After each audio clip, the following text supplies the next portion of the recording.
Dans cette vidéo, je vais expliquer les bases qui permettent de commencer à résoudre le cube de 3 par 3. Ici, j'ai différents cubes qui sont mélangés totalement aléatoirement. Et on peut remarquer que si on met les centres blancs, c'est-à-dire la pièce ici, vers le haut sur tous les cubes, et qu'on les retourne, à l'opposé, on trouvera un centre jaune.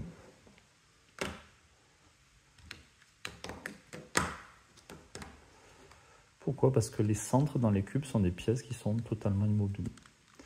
Ainsi, à l'opposé du centre vert, on va trouver un centre bleu, quel que soit le mélange et quel que soit le cube. Bien entendu, dans certains magasins, on trouve d'autres couleurs que les couleurs standards. Et il peut y avoir des variations. Ensuite, parmi les autres choses à connaître, tous les cubes sont différents et n'ont pas forcément le même nombre de couleurs. Ainsi, un cube qui est dans un coin va se retrouver avec 3 couleurs. On va l'appeler d'ailleurs en coin. Alors que celui qui est là, qui s'appelle une arête, n'est constitué que de 2 couleurs. Si on le voit sur le côté, il n'y a pas de troisième couleur. Et enfin, les centres n'ont qu'une seule couleur. Ce qui fait que si je mélange, là encore de manière totalement aléatoire, à chaque coin, on aura un cube de 3 couleurs. Et sur chaque arête, on aura un cube où il n'y aura que 2 couleurs. Ce qui fait qu'une pièce qui est située dans un coin ne se retrouvera jamais au niveau d'une arête. Maintenant que vous savez que les centres sont immobiles, que les coins ont tout le temps 3 couleurs et donc restent nécessairement dans un coin, et que les arêtes sont constituées uniquement de 2 couleurs, on va pouvoir s'intéresser à la résolution du cube. Ces explications s'adressent à des débutants qui ne cherchent pas à gagner en vitesse, mais qui cherchent juste à finir le cube en entier. On va commencer par faire une face, par exemple la face blanche. Première étape sera de faire ce qu'on va appeler la croix blanche. Pour pouvoir faire la croix, il va falloir que je fasse attention à tous les centres, puisque le cube que je vais venir placer ici, l'arête devra être blanche et bleue. Donc il faut d'abord que je la trouve, elle est ici, et il va falloir que je vienne de la placer par là. Voilà qui vient d'être fait. Une fois que j'ai fait mon arête blanc et bleu, je vais pouvoir faire la blanche orange, blanc et verte, et blanc et rouge. Ici j'ai blanc et vert, je vais pouvoir la placer. Et bien entendu, quand je vais venir la placer, il faut que je fasse attention à ne pas défaire ce que j'ai déjà fait.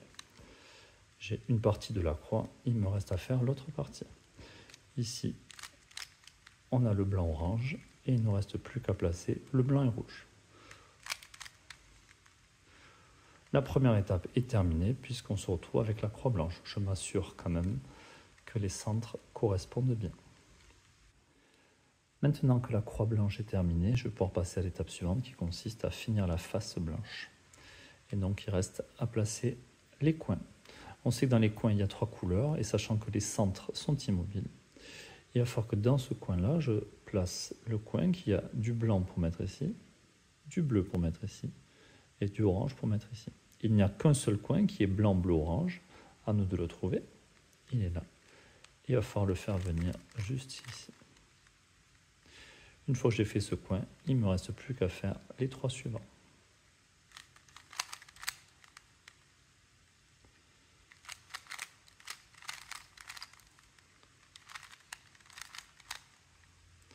Et voilà, la face blanche est terminée. Normalement, quand on termine la face blanche, en fait, on doit finir la couronne entière. C'est-à-dire qu'on doit bien avoir les 3 verts ici, les 3 rouges, les 3 bleus, les 3 oranges. Et ça doit coïncider avec les centres. Pour l'étape suivante, maintenant que nous avons terminé la première couronne, nous allons nous intéresser à la deuxième couronne. Donc de la même manière que tout à l'heure, on va s'intéresser au centre. Puisqu'ici nous avons du orange et du vert, il faut à tout prix placer l'arête ici qui va être verte et orange. Elle est située ici pour le moment, il va falloir tout simplement que je la fasse descendre, mais sans détruire ce que j'ai fait précédemment. Maintenant elle est descendue et j'ai toujours ma couronne qui est complète. Il ne me reste plus qu'à faire la deuxième couronne en entier en plaçant les autres arêtes. Donc ici, la orange et bleue.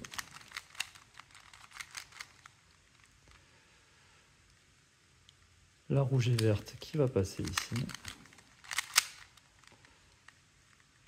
Et enfin, il nous reste à placer la bleue et rouge.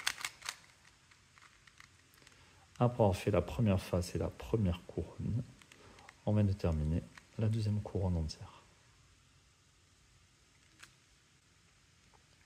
Pour l'étape suivante, maintenant que les deux couronnes sont terminées, il va falloir qu'on fasse la troisième et on commencera d'abord par faire la croix jaune. Une fois que cette croix jaune sera terminée, on viendra faire la face jaune.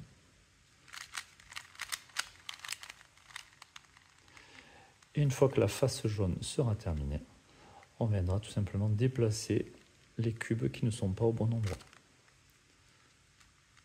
Donc par exemple, lui est bien placé, lui ne l'est pas. Donc là, il me reste à déplacer ces trois cubes.